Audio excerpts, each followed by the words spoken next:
Hi everyone, I'm Carlos Carnicero Urabayen. I'm editor of Future is Blue, the weekly video talk promoted by Funcas Europe, Agenda Pública, and Macropolis. And today we're here to talk about this week's summits, where we should see a deal on the recovery fund, the main tool that Europe is putting together to fight the economic consequences of the COVID-19 crisis. And for that, we have two great analysts joining us today.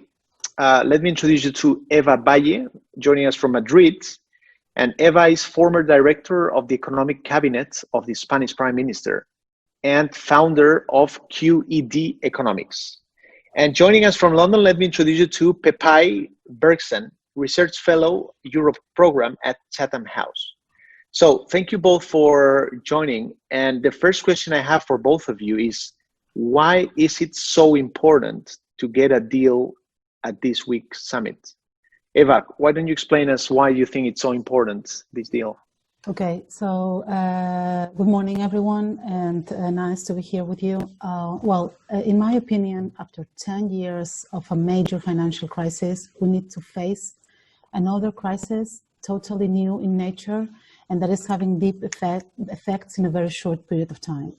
I think the European Union needs to react promptly to this crisis. We have, want to see it in the positive side. We have seen a positive reaction, a faster reaction from the institutions than we saw in the previous crisis, which is very good. And now is the time of the Council to react. I'm not saying the Council didn't do anything, it did a lot, but there is maybe a major decision that needs to be taken so that the citizens perceive that the European Union is backing them in the second, as I say, major crisis we're facing. We see everywhere a detachment, a disappointment, a certain degree of disappointment of citizens across Europe with the European Union for many different reasons, but I think a good and strong signal is necessary for the Council to give during, I hope, this weekend. On more technical issues or more deeper analysis is, I want to say that the proposal that the Commission has made on a new next generation EU instrument, a reconstruction instrument, is important for two reasons. First of all, it puts on the table a tool, a very, if you want to say, a very imperfect embryo of something that the design of the EMU is lacking from its inception, which is asymmetric shock compensation mechanism. As I say, it's very imperfect. The proposal the Commission is putting on the table on this, but it has some of this, and that's necessary to be passed. It's an essential. This sort of mechanism is an essential feature that Euro doesn't have, and one of the major design weaknesses. So we have an opportunity to correct that and at the same time signal the citizens that this thing is going to be working. If on top of that, we're able to have an instrument that helps kickstart the economy together with a multi-annual financial framework and an instrument that is also a carrot to foster the necessary reforms the European Union needs to make in order to stay competitive, to increase its potential growth, then we have a brighter horizon, and that's what this instrument and this package that we're going to be discussing this weekend does, and therefore I think that's why it is important. Thank you. Thank you, Eva. Lots of reasons why do you think this is so important. Pepijn, do you share Eva's comments in terms of why this is so needed and why we need a deal? Yes, I think I completely agree with what Eva was discussing there. And I think I'd only really just add that beyond the political dimension of that, I think there's also a very good economic reason why you want to do a deal on this sooner rather than later, which is that you really want the spending under these programs to start as soon as possible. So there's a real risk that with the current proposal, especially if it drags on before we actually get to a deal, that it's going to take several years before we actually see money sort of showing up in the member states and in the sectors hardest hit by the current crisis. And that's probably, that would be too late. So I think it's really important that they get going with this as soon as possible, and really from basically the 1st of January next year, which is when most of it would start, that they actually start implementing as much of this as possible. Thanks, Pepijn. Eva, one of the concerns of the member states that are a bit reluctant about this program, and it's the so-called Frugal 4, they are a bit concerned about how this money in the form of grants is going to be spent. And there's a bit of a concern that the money is going to be spent in, let's call them yesterday's projects, in projects of the past, but rather than projects that bring a lot of value to the economy, that they have a digital component, that they have a sustainability component. So how can member states, particularly in the South, convince other member states that the money is going to be spent in a wise form? Well, first of all, I want to say that before one of these summits, always the positions of the different member states are presented in a very extreme way, because that's the way of finding some leeway to find some sort of agreement. I don't think that the positions are that far apart. They're far apart, but there is a lot of room for maneuver, especially because the next generation EU instrument is going to be negotiated together with the next multi-annual financial framework. And there are many tools and trade-offs that can be found between those instruments to find an agreement. On the reform side and the future reform side, I think both instruments, multi-annual financial framework, but also the next generation EU, incorporates a lot of things that are forward-looking. Actually, one of the major issues to find an agreement on the multi-annual financial framework before the COVID was its radical change from past proposals, because the Commission was proposed to dedicate more resources to the green transformation of the economies and to the digital transformation. So I think there are enough instruments there to find an agreement, and then we need to find the right governance structure in which everyone feels comfortable. But I think there's a way. We have all the European semester where we can work with to help countries decide the right reforms. So there is a lot of room to look forward, and I think it's in the interest of everyone, not only the North countries versus the South countries. Everyone wants to look forward and to keep the EU competitive and growing in the future.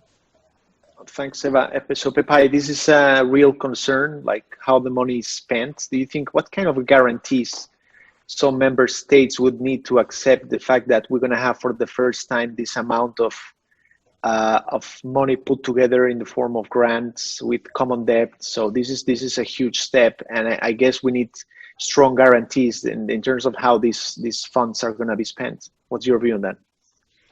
Yes, I think that's sort of the position that particularly the northern countries are taking at the moment.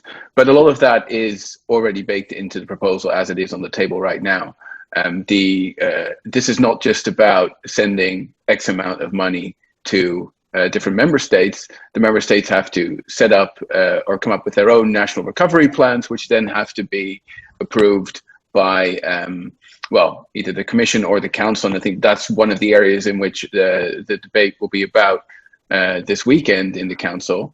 But that's sort of that's really the kind of details that they're still talking about. I think more broadly, even the northern economies, even the Frugal 4, have largely come to terms with the fact that the eventual recovery fund will look very similar to what is on the table right now. Why is it so important? And I think this is one of the elements, as Pepijn just mentioned, that is on the table, and there's going to be debate about this, is who's going to be in charge of deciding what projects get a green light, how those projects are complying to the conditions and so on. Some member states want the Council to do that job even by unanimity. Others want the Commission to do that job. So what is the difference if we choose one path or the other? Well, we need to find a balance between, of course, spending the money rightly in things that are useful and are needed for the countries, but also to have a procedure that is fast enough and that helps foster the reforms. If we have unanimities and a lot of hurdles in the way, in the end, the reforms won't happen, and there won't be the countries won't be that much engaged with their own reforms, and the whole process can derail. So I think it's necessary to find the right balance. Right now, the way the proposal stands, to me, finds a balance, because the projects and the programs that the countries present to the Commission need to be based on something that the Council already decided, which is the specific recommendations. The Council has its share of decision there, and then the Commission, in dialogue with the countries, concrete how that is going to be happening, and then the reforms happen. It might be that in the end of the process, we need more assurances for some countries, and some extra role of the Council can be incorporated. We'll see how it develops. As I say, this is one of the elements that can be negotiated, but there are many others, and then the package needs to be seen as a whole. And so that's basically the way I see it. What's your reaction to that, Pepijn? I think that that's largely, or that's completely correct, actually. Very important to see it all as the entire package as a whole, so not just the recovery fund, but the multi-annual financial framework as well. And I think that's also feeding into the discussions at the moment, in that sort of you're seeing trade-offs being made in the MFF based on what's being discussed for the recovery fund. But generally, I think there is a bit of a risk that if there's too much push towards getting this into the Council, particularly if there's going to be veto power for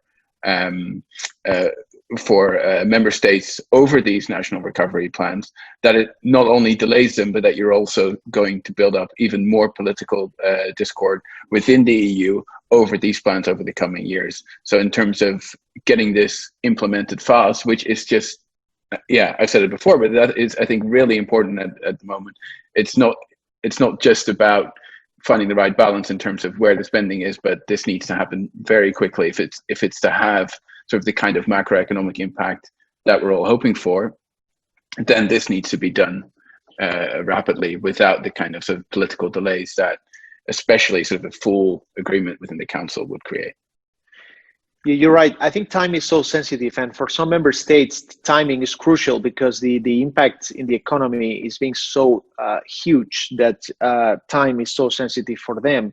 So I wonder if we don't see a deal at this summit, I wonder whether the more time passes, this plays in favor of those member states that have some objections of the plan, because the Southern member states may be more willing to compromise on more and more things because, you know, they needed more than others. So I wonder how time could play in this regard if we don't see a deal at this summit. Eva, do you think that's the case? Well, I am not completely sure that we will find a deal this weekend.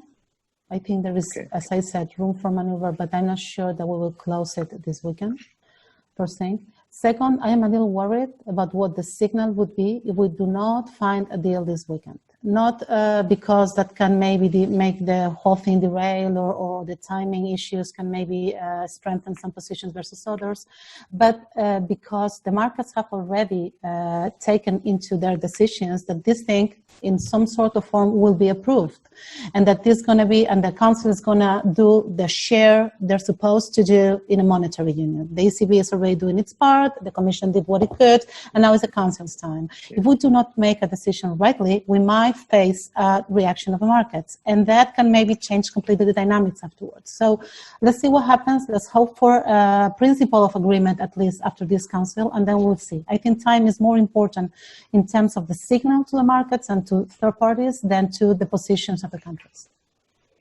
Pepijn, last comments before we close. Do you think, let's be brave here and let's project ourselves into the weekend? Do you see we're gonna find a deal at the summit, at least in principle, as Eva just said?